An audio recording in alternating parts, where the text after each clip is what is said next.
Hello and welcome to the book haul catch-up video. In my last video, I covered what I had read over April, May, and June. And I have to say, I'm glad that I waited to do those videos until I had gone through my piles and piles of books that I finished reading, some in 2022, and divided them up by subjects. So when I went to find the books to do the video, it was much easier to track them down. And when I'm going to be putting them back again, it's going to be so much easier to get there.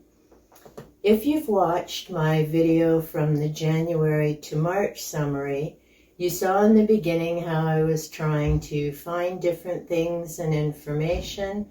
So yes, there's still some organization and things to get in place, but I'm getting there, one book, one paper, and one binder at a time. What have I been buying lately? There is only one book, one set, that came from Chapters. The rest were all finds at my local thrift store.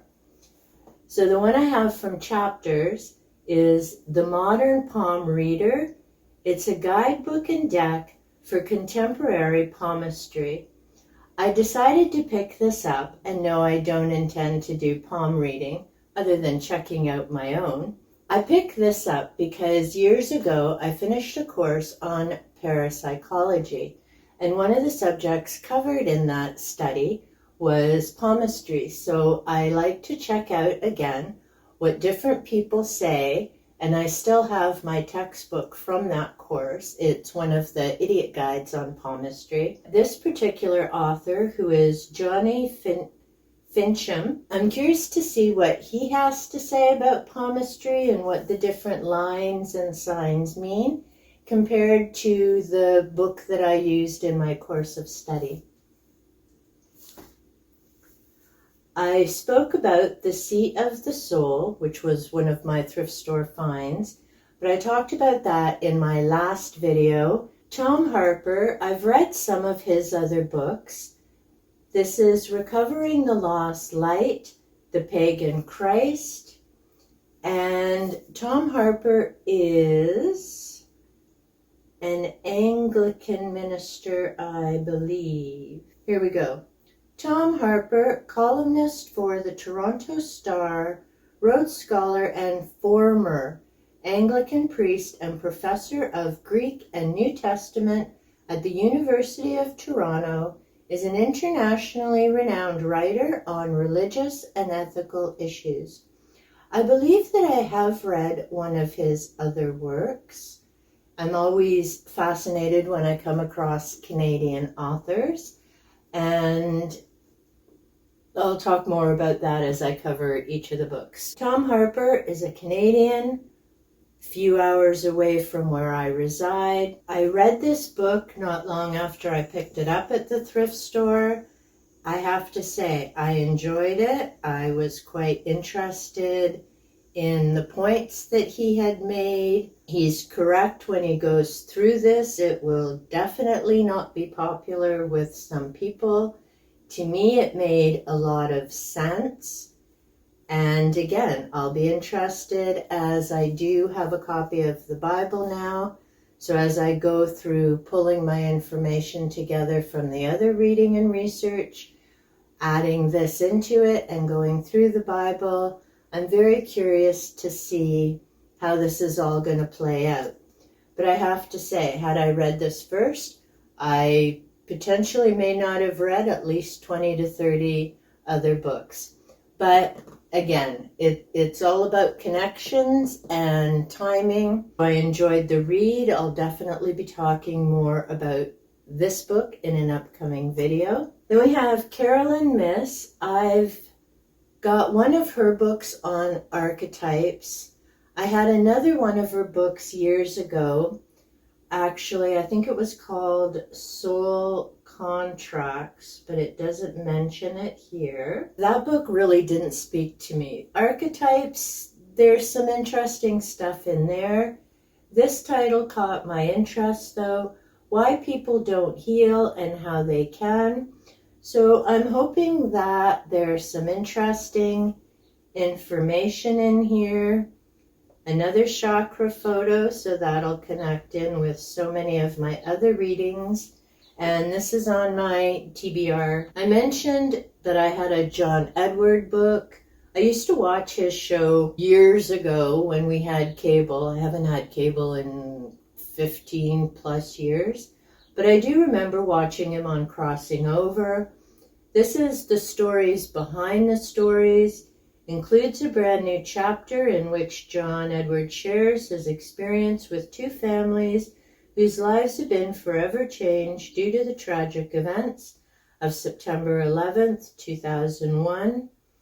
I imagine, actually I know there are many, many lives that were forever changed by that event. I do remember being at work that particular morning. I was an educational assistant at that time. So I was working in a school, and yeah, I remember that day very well, as I'm sure many people will remember what they were doing, how they heard about it, and events that unfolded thereafter, along with the people who were all impacted by the lives that were lost, and trying to come to terms with that tragedy. But I noticed this after I had decided to buy Ghosts Among Us, after having heard the audiobook that I borrowed from my library.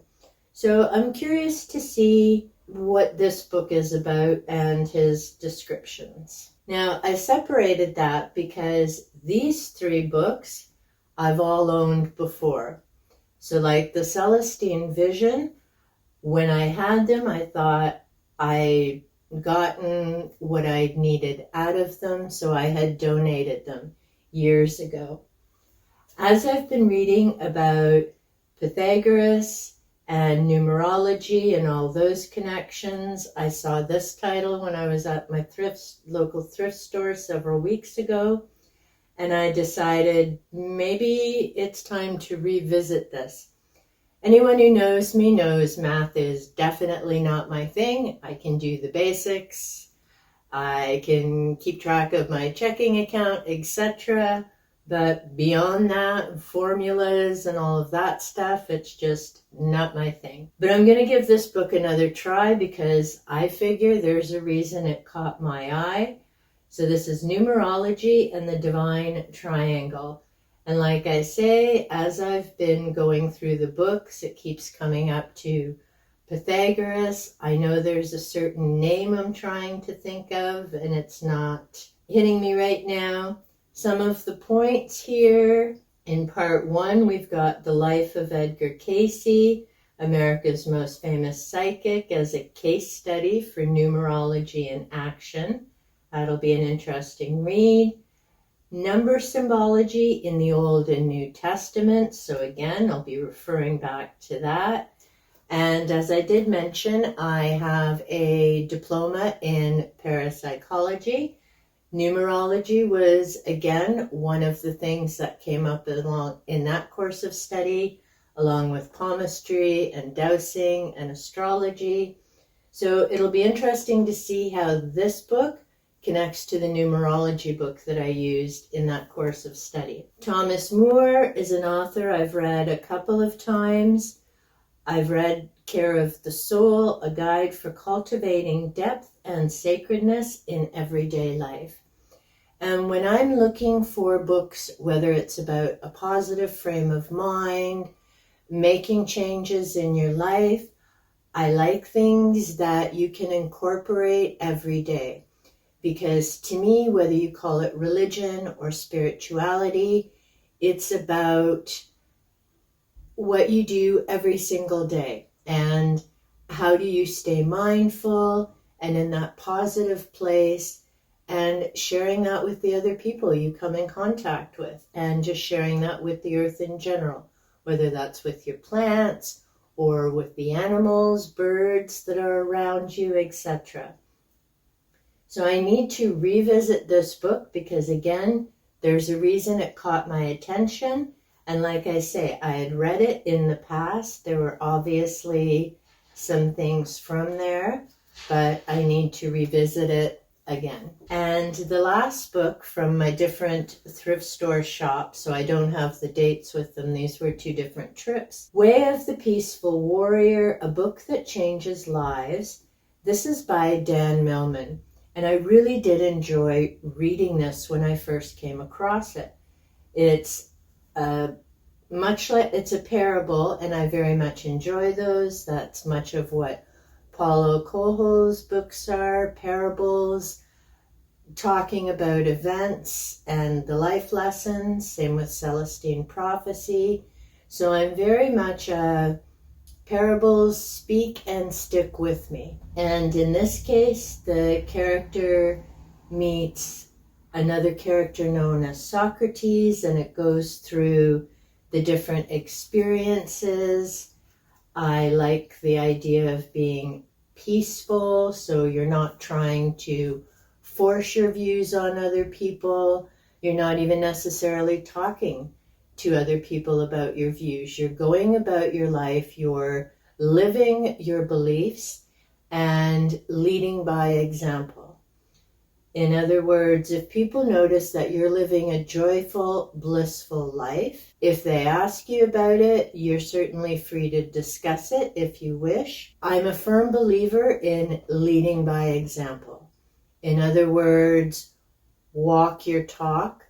Don't just talk and leave it at that. I'm looking forward to reading this again, and it's on my TBR list.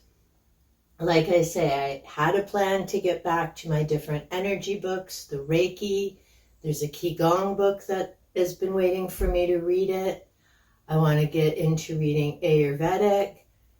So we'll see where things go, because I find I may have a plan for reading the next book, but it always depends on the one I've just finished and where I'm led to read next. And I know for some people watching maybe some of my reading lists and other things, you're wondering, you're all over the place. How does that make sense? But as I'm reading the books, there's always something that either ties back to the one I just read, or I'm remembering a title that I need to read, which becomes the next book, because there's that aha connection moment. This was my most recent book haul trip, and this was actually a trip to Indigo, formerly Chapters. And I just remembered I need to grab one more book, which is thankfully on the table. So I'll start with these 3. I was excited because I got the 3 of them for $10. It was a sale at the discount table. If you've seen some of my earlier videos about the vampires, I've mentioned Carmilla, and this is by Sheridan Le Fanu. I've never read it before, but it is, I believe it was even before Dracula was published. 1872 would be the year it was published, and it's included in Le Fanu's In a Glass Darkly. So I'm guessing that's an anthology, and I used to actually enjoy reading those. I've read a few of the Stephen King ones. I believe there was Isaac Asimov, which is science fiction, and I know there were a number of others that I read that were all horror and ghost stories.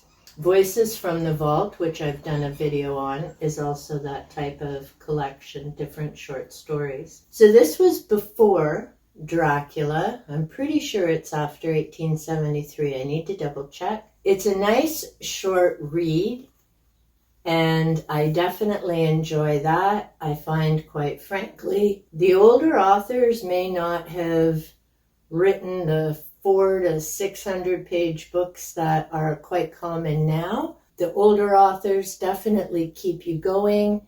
The stories are descriptive, suspenseful, and I really did enjoy reading this. I may read it again at some point in the future. Frankenstein was another one of my finds on that discount table. This is, of course, by Mary Shelley. There's a whole history to how this story came to be. I've seen a number of movie versions of Frankenstein, but I've never read Frankenstein. Much like 20,000 Leagues Under the Sea by Jules Verne, I've heard of Mary Shelley. I knew about the Frankenstein story by Mary Shelley, but this will be my first time reading it, so that's on my TBR list. Last year I picked up 2 different box sets. One was H.G. Wells, who I'd read a number of his stories when I was in high school, so I was looking forward to revisiting those. The other box that I picked up was Jules Verne. He's another author that I've enjoyed, so I wanted to read some of his material. Unfortunately, they didn't have a John Wyndham box set because I would have loved to have picked that up. I read 4 of his books last year, and I have some videos about his stories, which I'm going to be redoing and updating a bit. Another box set that I looked at but didn't pick up was H.P. Lovecraft. I don't remember really reading Lovecraft as a kid. I know the name, I know different things about him, but I didn't pick up the box set because I wasn't sure I'd enjoy the stories. The one Lovecraft story I do remember is the Dunwich Horror. So I almost picked up the whole box set just for that because it's in an anthology. This is called a compendium. So thankfully this book was separate on the discount table, and I'm just a couple pages away from finishing reading the Dunwich Horror again. I didn't quite remember what it was. Like I say, I read it way back in high school when I was reading Stephen King and Alfred Hitchcock and so many others like that. So it was a good read, and I'm glad I found it and could just pay less than $7 because, as I say, these 3 together were $10. Another book I found, and yes, sometimes it is the cover that gets me, and if you've noticed my name, Cobalt Dragon, because I enjoy the color, I enjoy reading about dragons and so many other things. And this book, How to Live with Dragons, I thought was fascinating. The Dragon Path Guide to Healing, Empowerment, and Adventure. This is by Carolyn Mitchell. I've never read anything by her before, so I'm very much looking forward to reading this. Dragons are spiritual warriors of the earth. Harness their energy for empowerment and adventure. As energetic beings, dragons are part of the fabric of the universe. Like angels, who I work with, they work with the other realms to support and guide us. This is definitely on my TBR soon list, and I'm looking forward to reading this. There's exercises, tips. So yeah, I think that will be a definitely good read. The Tarot Journal definitely caught my eye. A guide for journaling, insightful readings. Now I do read tarot cards. I've been reading them since I was 19. The deck that I use is 40 years old. It was a gift from my best friend. It's still the only deck that I will ever use to read for other people. I have other decks for myself that I use. One was a gift from my husband. I've picked up others that relate to different things of interest. I actually have a dragon tarot deck. I thought this would be a great way to keep track of the readings. I make notes on them anyway, but there's information in the beginning of this. And then when you're doing your reading, you put down your date, you put down your question. When I do a reading for someone else, I don't want to know what they're asking about. And before I start the reading, I always explain to them, I won't look at you while I'm doing the reading. My job is simply to interpret the cards, and I focus on the cards. I don't want to see how the person is responding to what I'm saying and interpreting. I also make it clear when I'm doing a reading for someone, I don't want information. I don't want you to expand on things. I will ask, does this make sense? Does this fit? All I want is a yes or no. In other words, the cards are sharing the information, not me. Just putting that out there so people understand that when I'm doing a reading for people, I'm just reading the information from the cards. As far as the journal, the type of spread, I typically do what's called a Celtic spread. There are many other spreads out there, and if you have a book on tarot, often the cards come with a small book and they give you a variety of different examples how to do that. There's also up here, what phase of the moon did you do the reading, which right now today is the full moon. The card or cards selected, so you would write them out. What's the interpretation? What are your reflections? And they give you an area to draw your spread. So you could put the names of the cards there. You could even use this for runes, oracle decks, and that way you can keep what your readings are in order and refer back to them. So I thought this was a handy little book. I have another journal that I keep my readings in because I use my oracle cards. I also have a tarot deck, and I'll cover that book in an upcoming video. They're blank cards based on the Rider-Waite, and you can color them in. They're just black and white.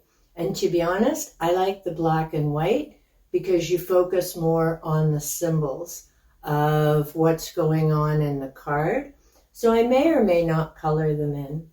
But anyhow, this was a fun find. And those are some of the newest additions to my now continuing growing library. I'm glad that of these 3 months, they were all books from my personal shelves, because that's helping me get to my goal of rereading my entire personal library over. There'll be some books, of course, that I don't read because they're reference books or dictionary type books. I'm making a dent, and that makes me happy. Anyhow, if you have read any of the books that I talked about in my book haul, let me know in the comments down below. If some of the books are of interest to you, let me know in the comments down below. Be sure to subscribe and turn on the notification bell so you know when I upload the content that is of interest to you. Also, if you could please like this video, it is much appreciated, as the number of likes and comments help get the information about this channel out there so it reaches other like-minded souls and helps the community to build. Thank you so much for sharing your time with me. It is very much appreciated. And until next time, happy reading.